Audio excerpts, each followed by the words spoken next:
Anong purpose nito? Para Sa sa tubig. kalsada? Para sa tubig. Pag wet season, kunyari, pag ulan. Alam ko may marking pa yan dito eh. Ito yung naka-inbose nito sa baba.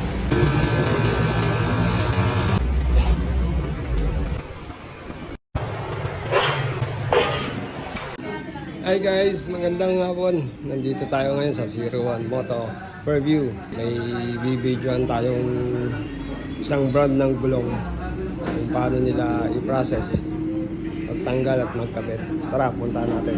Mamaya tatanungin natin si sir kung ano yung mga butas-butas ito. Itong mga spike na to, kung anong purpose nito, diba? Para malaman din natin kung anong purpose. Jeff, ano yung nilalagay mo dyan sa gilid ng goma? Sir, wax. Waxer para dumulas. Para tumulas. Para madali smooth. siyang lumapat. Para smooth ang pasok sa mags. Sir, yung mga ganitong mags pang scooter, hindi na wheel balancing doon, no? Hindi na, no? Yes, sir. Kasi maliit lang naman siya. Tsaka hindi naman siya masyado nag-exit ng 100, sir. Oo. Kasi sa mga big bike, nilalagyan ng tingka, di Oo, ba? sir, kasi nag-exit ng 100 plus. Oo. So pagka nasa ka na, yung medyo plain na kalsada, tapos hindi nakalan yung bulbo, ito yung vibration. Vibration. Oo. Parang nakakabayo minsan.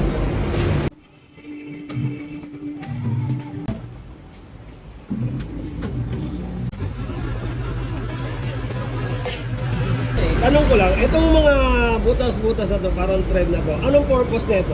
Para Sa sa tubig. kalsada? Para sa tubig. Pag wet season, kunyari, pag ulan. Oo. Kumbaga yung mga pag nakadaan ka sa matubig, dito pumupunta yung mga Dito pupunta yung tubig, tapos dito idadaan, Tatapon. itatapon. Natapon ka.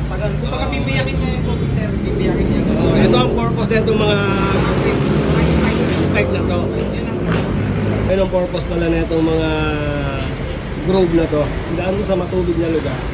Dito niya idadaan yung mga tubig na matatahanan mo sa kalsada. Para hindi siya mag-slide. Alam ko may marking pa yan dito eh. Ito yung naka-inbose nito sa baba. Ito yung marking na dapat na palitan na siya pag nakapa na siya. Di ba sir, tama ba ako? Kasi Yes, may sir. marking yan eh. yan. Pag nakapa mo na yung bukol na yan, Yung itong bukol na to na pag maliit. lumabas na siya, Ibig pag pumantay sabihin, na dito, palitin na tong goma na to, di ba? Kasi hindi mo na siya kailangan putpurin ng putpurin. kasi lumabas na yung pla, magiging delikado pa sa rider. So guys, yung mga rider natin, mga kasama dyan, ito ang palatandaan dyan. Yan, yung dalawang nakaumbok na yan.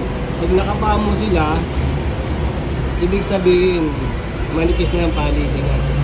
Para safe din sa atin. Kasi dalawa lang ang gulong ng motor. Huwag na tayo magtipid.